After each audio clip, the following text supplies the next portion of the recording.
Hello everyone, it is good to have you here as I chat with Mr. Johanan Dujon of St. Lucia. As an entrepreneur, Mr. Dujon was able to transform the harmful sargassum seaweed into something we can all utilize.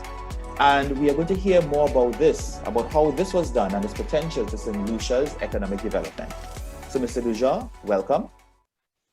Hi, thanks for having me. Yes, and we'll start the ball rolling. I'll humbly ask you to tell us more about yourself. So I would describe myself as a young entrepreneur, an innovator. But I think those two things really define me: family man, Christian. I think these are the things that define Johanan Dujon outside of the role of CEO or business entrepreneurship. I always like to look more deeply into things. I generally, would like to investigate norms, investigate the status quo, and not just subscribe to it. So critical thinker, and somebody who's a no-nonsense person. I like to see growth, development, and have a slight dislike of politics when it gets in the way of development, is what I would say.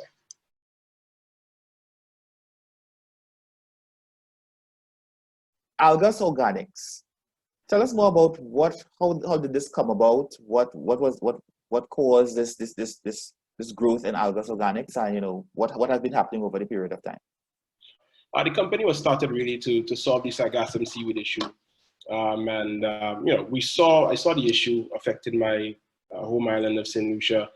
I understood the challenges that it was posing to other countries in the region, and I decided to do something about it.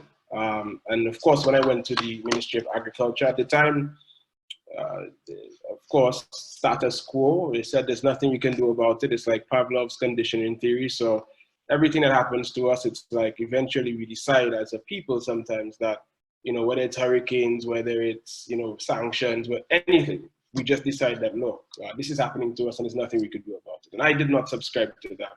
So that led to an interesting journey where I ended up formulating a process which is now patented in 152 countries to convert sargassum seaweed into fertilizer.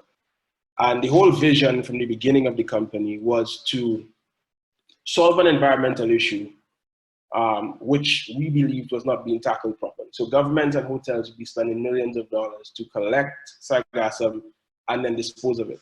And as you know, because of the volume of sargassum seaweed that has been arriving, you have to divert money from education, from tourism, from healthcare to tackle an issue in a way that is not sustainable, because you don't get anything by picking it up to beach and dumping it. So we wanted us to create a more sustainable way of handling and managing sargassum seaweed. And so what we designed was a system where we would handle the collection aspect of it. So we keep the beaches clean by hiring persons in the affected communities, training them in proper sargassum handling and management techniques.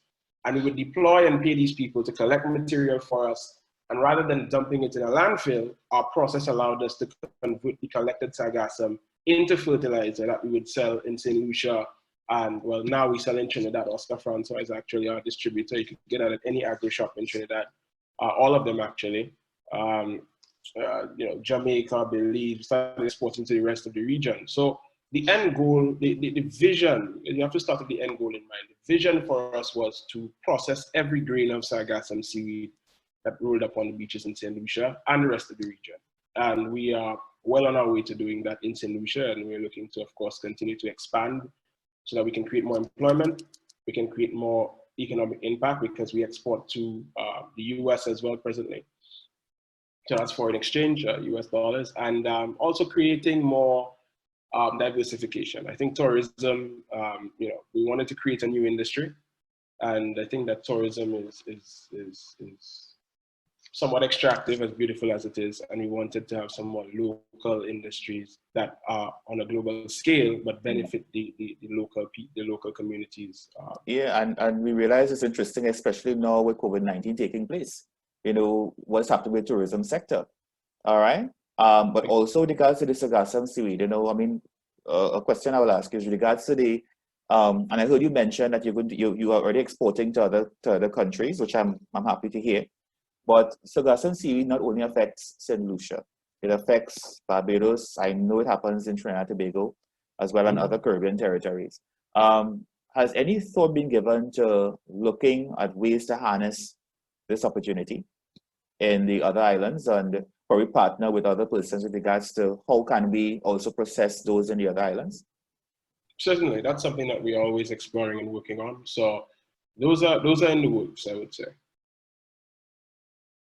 But you were also selected as one of the individuals for the Forbes Under 30 Top 30 list. So tell us about that experience. No, this has been an extremely humbling experience. Frankly, I still have a hard time believing that, you know, as a Black Caribbean national, I could have ever even made a list like that. And it's especially humbling because of where we started. You know, I started this company in my parents' garage, right? And so I don't know what to fit in garages, right? Google started in a garage, Amazon, Disney. I don't know what to fit in garages, but it seems like a good place to start things. But no, it's really humbling, and it really told me and the team that we are on the right track, and that, you know, don't think small and continue to, you know, push the boundaries. To be on a list with, you know, billionaires and different guys like that, it's an incredible feeling, but it's also very humbling. And I mean, it's allowing me to put my home island on the map, which is really important to me. It's allowing me to put CARICOM and the Caribbean on the map, which is also important to me. And it's really allowing for the allowing me to motivate, or my story to motivate other young persons that, you know, if I could come from a small island and do something like that, I'm sure there are many, many more brilliant, way more brilliant minds than mine that could rise up and do some new things and shake up the world. So that was really humbling. Reading the caption, it said innovators and technologies of the future. And for an organization like Forbes to refer to a small island man like that is humbling. So that was an amazing experience, and it's really not gone to our heads. For us, we're not 1% of where we want to be. So it's to keep working hard, don't get complacent, and continue to deliver, you know, quality, consistency, and, you know. And I must say congratulations. I mean, a feat like that, especially coming from St. Lucia. I mean, I don't mean from St. Lucia itself, but at least from the Caribbean. You know, congratulations for what you're doing, man. I appreciate it. All right. When you said coming from St. Lucia, man, we're not exactly known for having a strong manufacturing base. Logistics is a challenge. So I mean, it's rare. It is rare, to be honest. So you're right. It is rare.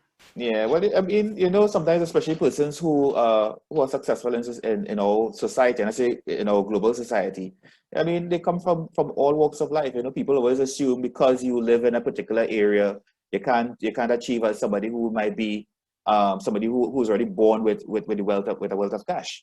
All right, and I think especially in your case and many other youths throughout the Caribbean, we are really trying to highlight that this can happen. It is not impossible. You know. And I mean, you are a perfect example.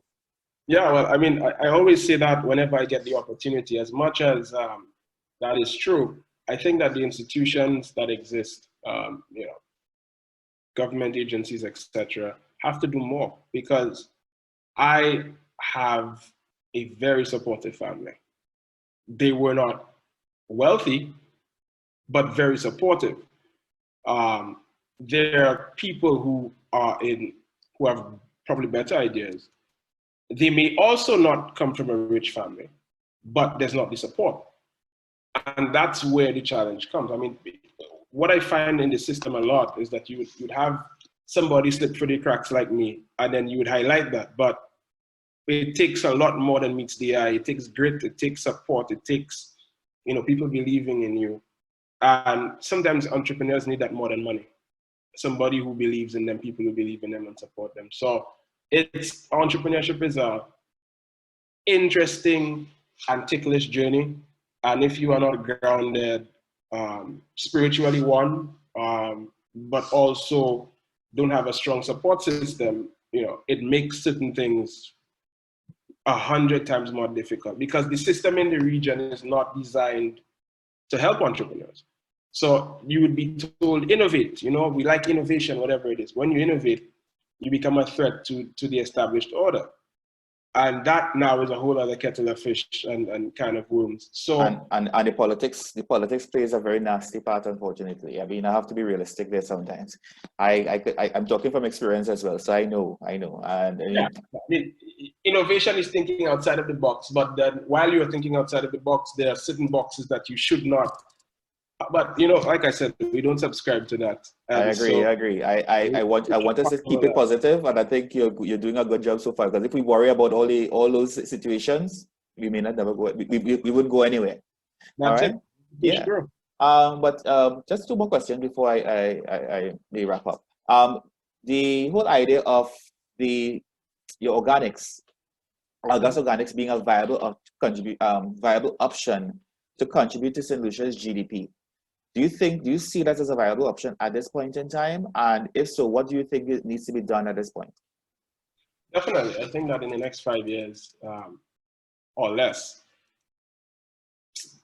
our company would contribute tremendously to St. Lucia's GDP, tremendously. And time will prove that. The Caribbean region has about 15 to 20 million metric tons of sargassum seaweed. And we are just scraping the surface. And if you want to put that into pounds, that's about 20-something billion pounds of sargassum seaweed per year. So we're scraping the surface. I think that it will not just contribute, the company will not just contribute to St. Lucia's GDP, but to the region, quite apart from that. Because like you said, we're not the only country affected. Yeah, I agree. Yeah. But I forgot to ask you this, but what is your background in terms of educational background with regards to understanding this whole logic of focusing on Algus Organics? It would using the sargassum seaweed. My apologies, but using the sargassum seaweed for the development of Algus Organics.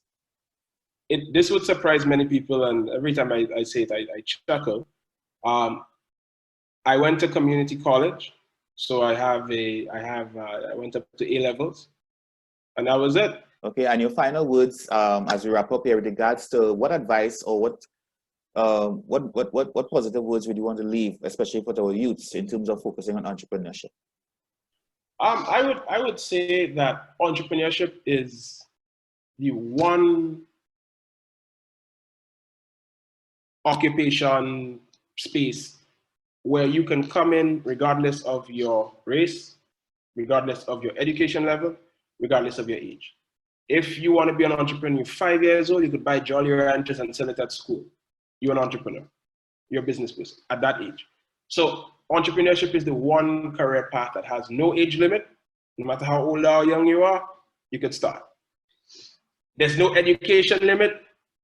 You could start at whatever point. It's better to know your stuff because people will cheat you and steal your stuff. So you need to know your, education is very important. But there's no starter or ender level as far as that's concerned.